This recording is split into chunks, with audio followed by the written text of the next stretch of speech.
Hey guys, thanks for stopping by, and in today's video I'm going to talk about the biggest mistakes that people make, new sellers make when selling on Amazon. Also, I'm going to talk about kind of my top categories for products on things not to sell on Amazon, particularly FBA. So before I jump into this, I just want to mention again down below a link to my free ebook on my 7-step framework on how I launch knockout products on Amazon. So be sure and grab that down below. It's free, instant access. The first mistake that most people make is not getting product samples, right? And now I'm not talking about product samples from your suppliers in China necessarily this go around. What I'm talking about is your competitors on Amazon. So unless you are that unicorn seller or the unicorn product on Amazon and have something that nobody else is selling and it solves everybody's problems, congratulations for you. But if you're not, chances are you have several sellers that have similar products that are your competitors. So you want to try to go through and order at least from 2 or 3 of these guys their main core product that directly competes with yours. You want to check theirs out for, I don't know, quality of craftsmanship, product packaging, inserts, all sorts of different things. Take copious notes.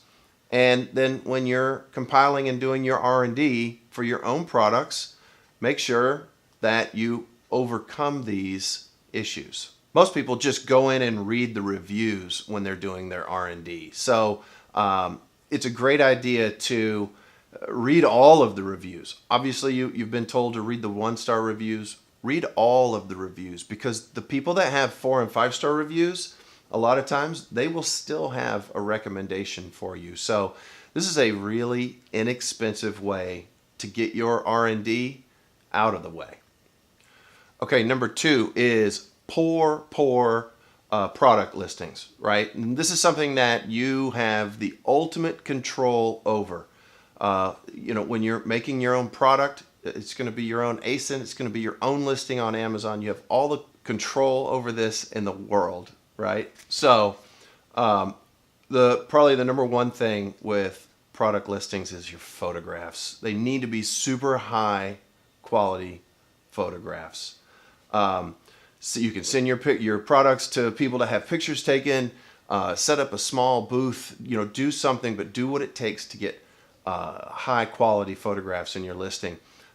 Probably the biggest reason for this is most people, the majority of Amazon shoppers these days, are on mobile devices. When you're on a mobile device and scrolling through a listing, almost the whole entire thing is images, right? You have to really kind of do a deep dive to get into the description and things. So be sure and put in your pictures bullet points of all of the selling points, right? All of the things that you're going to have in the bullet points down in the listings, you want to have in your images. So many people just shop by image. So if you have great things to say about it and quality points, put them in your images. Also in your listings, do a lot of the search terms.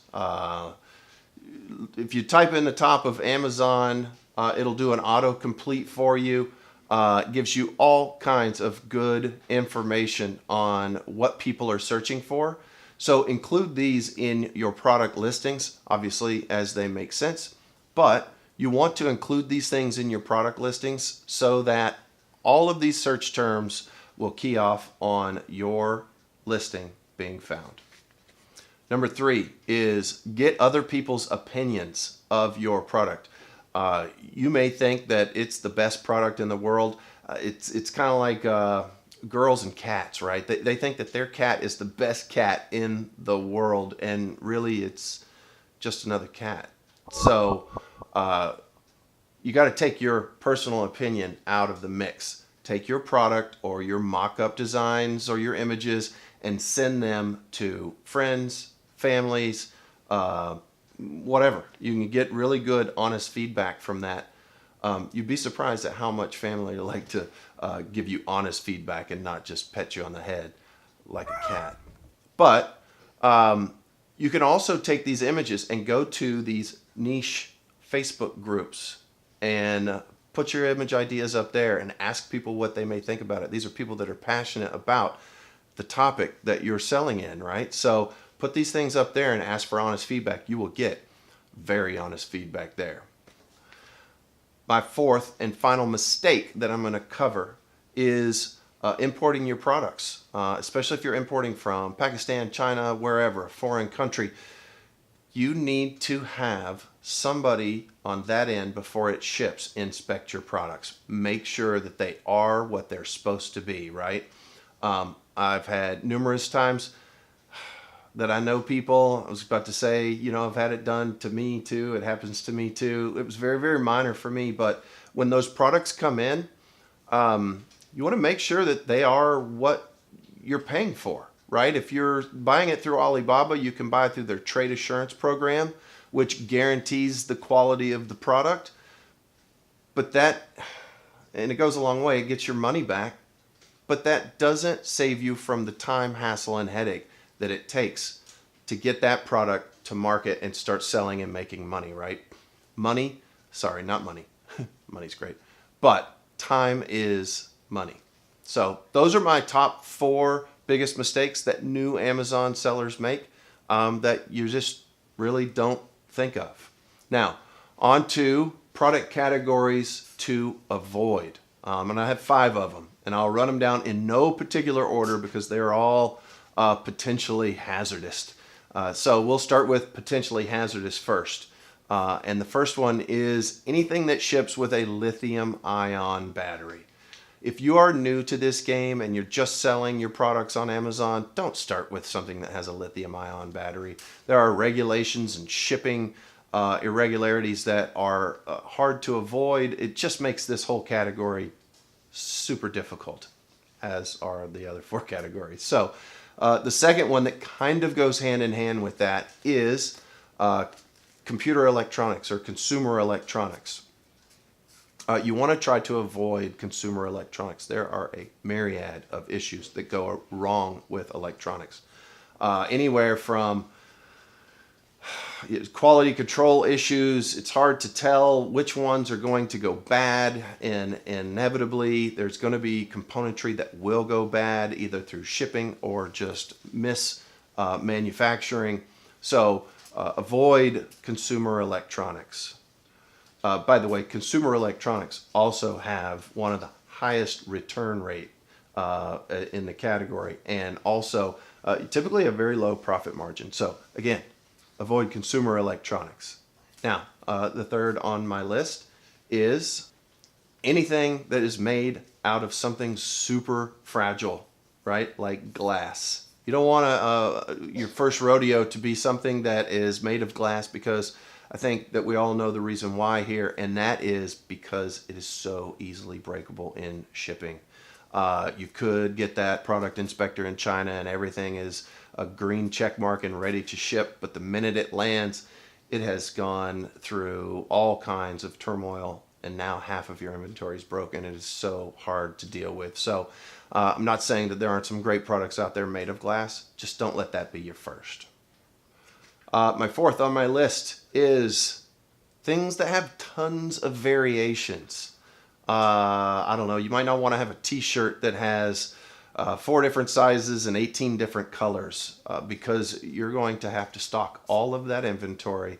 A lot of it is not going to sell really well, so you're going to be stuck sitting on the cost of inventory for that.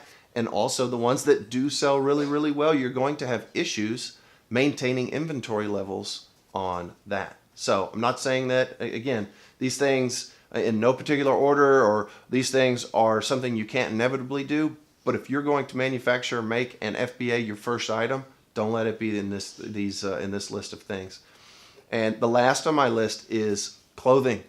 Clothing is very, very difficult because typically for new sellers, clothing is a blocked category. So it's hard to even get into to begin with.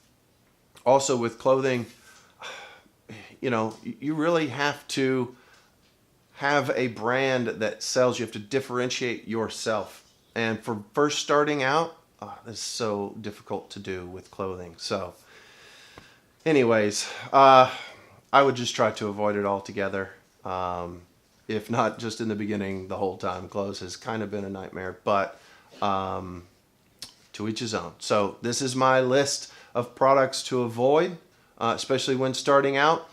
Previously was my list of mistakes that sellers, new sellers especially, make on Amazon. So I hope that you're able to take some information, as always, from my video. If you'd enjoyed it or found some useful tips, please give me a like.